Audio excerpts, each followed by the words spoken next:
Hello, welcome back to another video. I'm Chris, thanks for joining me.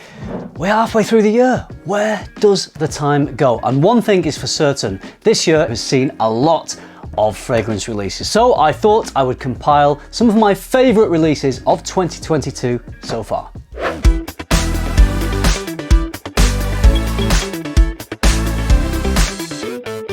One thing that I think is happening is a lot of fragrance releases seem to be coming out this year. I don't know if it's that over the last couple of years, fragrance brands have been holding back and there's just been a surge of new releases in 2022. I don't know what the reason, maybe there is no reason. Maybe it's just all these companies have had releases and they've put them out this year. Because there have been so many releases, there has been a lot of good ones. So I thought I'd just gather 6 fragrances together, 6 fragrances that so far this year have really impressed me, and I'll tell you all about them. The first fragrance I want to tell you about is from Zaharoff, and this is George's first freshy fragrance.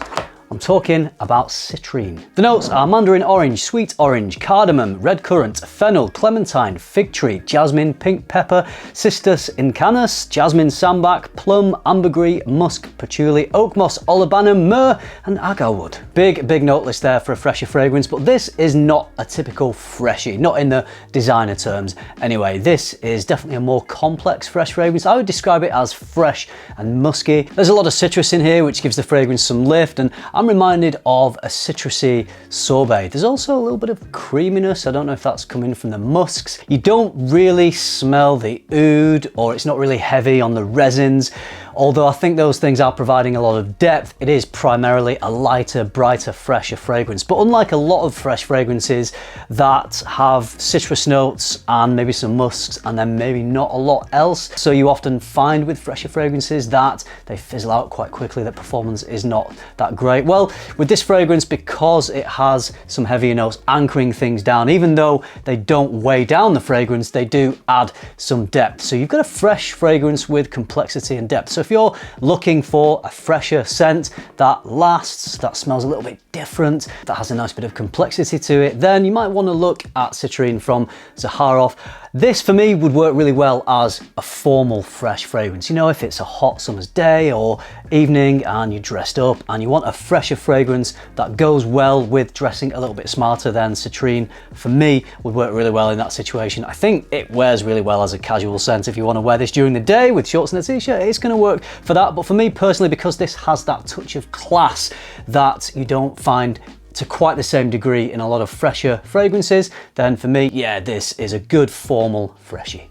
The next fragrance I've really been enjoying is the latest release from Hermes. This is a flanker to Terre de Mes, and it is Terre de Mes Eau Givree. Notes in this are citron, juniper berries, timber, woody notes, and mineral notes. If you like the original Terre de Mes, then I think you'll probably like this one because there are definite similarities in the way this one smells, but this is more of a fresher take. I love Terre de Mes. It's got that freshness, but it also has depth, and actually, even though this is a fresher summer release fragrance, I can easily wear Terre de Mes all year round. But if you want something a little cooler, a little fresher, a bit more invigorating, a bit more refreshing, then you'll get that from this one because you've got the lemon and the juniper berry, so you've got this nice sort of effervescent gin and tonic feel. There's a pepperiness to this one as well.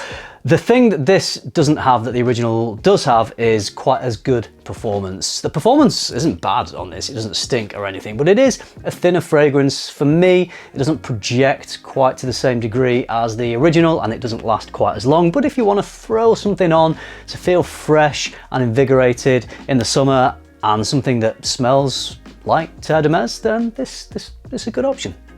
Next up is a fragrance from new brand Soma Parfums, and Soma have dropped an absolute banger with this one. Well, I think so anyway, because the notes are right up my street. I'm talking about Halcyon. I've mentioned it before, I just had to mention it again because I think it is a fantastic release. The notes in this one are toffee, cinnamon, rum, orchid, honey, tonka tobacco, labdanum, musk, vanilla, and benzoin. If you like sweet tobacco fragrances, like me, I think you'll enjoy this because the tobacco is done really nicely and it's complemented by these sweeter notes of honey, toffee, vanilla, and there's some sweet spices in here as well. So there's a little bit of a Spice Bomb Extreme type of feel to this fragrance. It's not exactly the same as that at all, but if you like Spice Bomb Extreme and you want a slightly more powerful, longer lasting, niche version of that fragrance, then I don't think you'll be disappointed with this. What this has that that fragrance doesn't have is a gorgeous booziness. We've got the rum notes in this. So all those things combined just create this very addictive, sweet smelling fragrance with lots of depth. There's just enough complexity. This is definitely a compliment getter. I got a massive compliment on this. I walked into a pub. The girl behind the bar instantly said, "That smells amazing." And I don't often get compliments as good as that from strangers. So in my book, that means this is a good fragrance. So if you like fragrances that are very satisfying to wear, a little bit addictive, gonna get you some compliments. If you like tobacco, if you like spices, if you like Spice Bomb Extreme, and you want something that is just on a slightly higher level than that, I can highly recommend Halcyon from Soma Parfums. It is sold out as of me making this video right now today. Hopefully they will be getting stock back in soon. It's obviously liked by a lot of people. It's done really well. So when it comes back into stock, don't hesitate, because this one will probably sell out pretty fast. If you love fragrance as much as I do, head over to my online store, luxparfum.co.uk. You'll find my favourite brands, plus brands you can't find anywhere else in the UK. Link is in the description.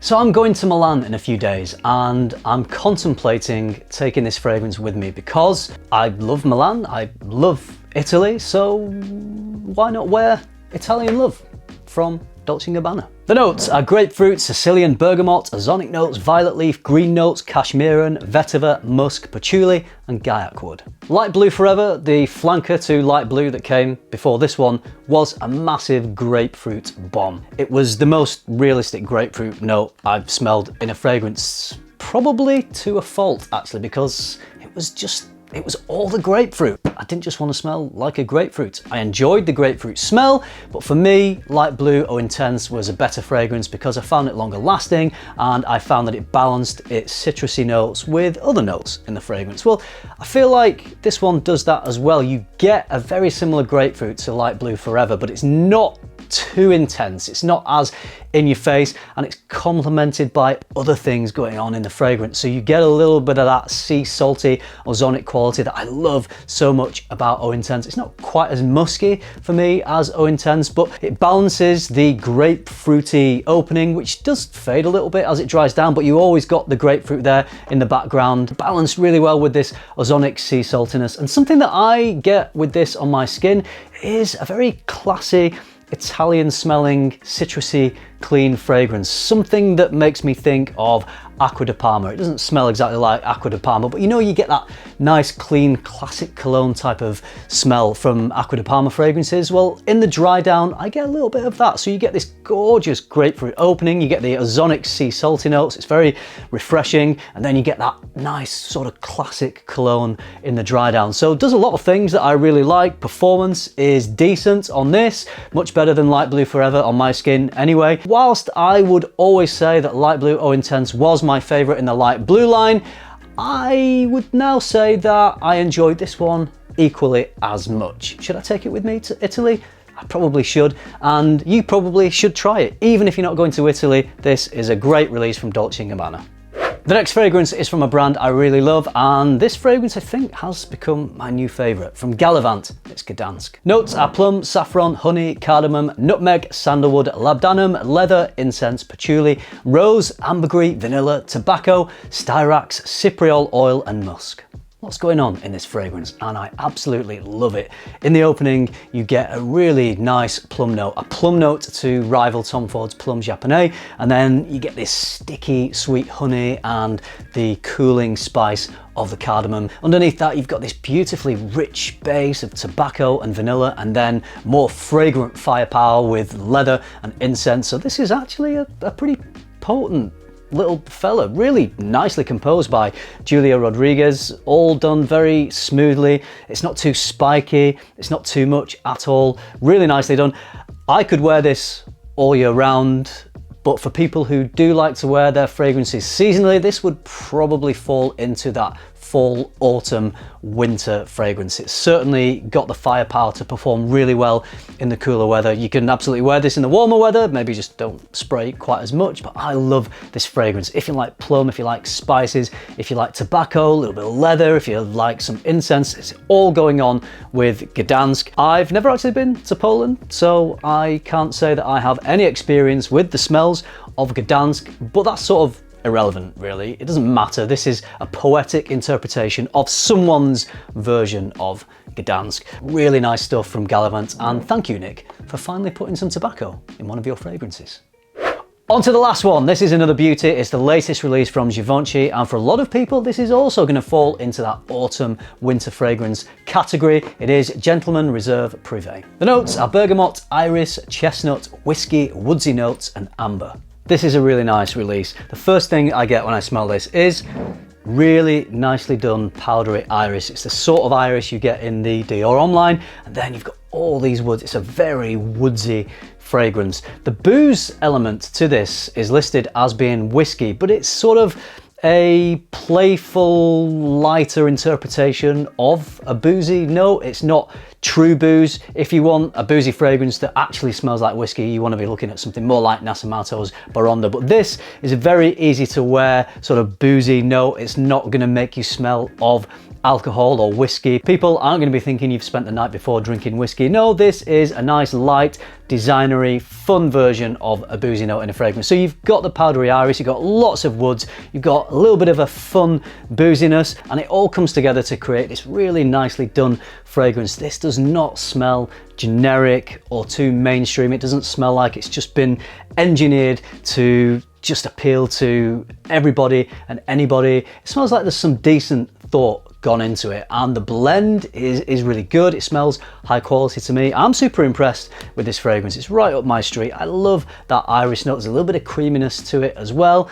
I like the interpretation of the boozy whiskey in this. The woody notes are great. They give it lots of depth, and they actually make this fragrance perfect to wear in the autumn, in the winter, in those cooler weather months. It's got that really sort of nice cozy feel. It's also a fragrance primarily probably because of the sweetness and the iris that's possibly going to get you some compliments. I think it's going to be liked by a lot of people. So when you wear this fragrance, you're not going to smell like every other person who's wearing a designer fragrance. You're going to stand out a little bit. So if you like that powdery iris note and you want to add a little bit of booziness, bit of fun, playful booziness to that, then definitely look at Gentleman Reserve Prive. I'm impressed with this. I think Givenchy have done a really good job. I cannot wait to wear this in the cooler months. I have been wearing it a little bit already, but I've been testing out a lot of fresh fragrances. When we get into that cooler weather, I am going to be rocking this a lot. Good stuff from Givenchy. So there are my picks for my favourite releases of 2022 so far. Have I forgotten any? Have I left any out? If you think of any that I should have included in this, then let me know in the comments. Maybe I don't have them, maybe I've not smelled them. So if you think they're really good, please do let me know. I hope you found this video useful. I hope you liked it. If you did, give it a like. Subscribe if you haven't already, if you want more content like this. And if you do all that, I will see you in the next one. Thanks for watching.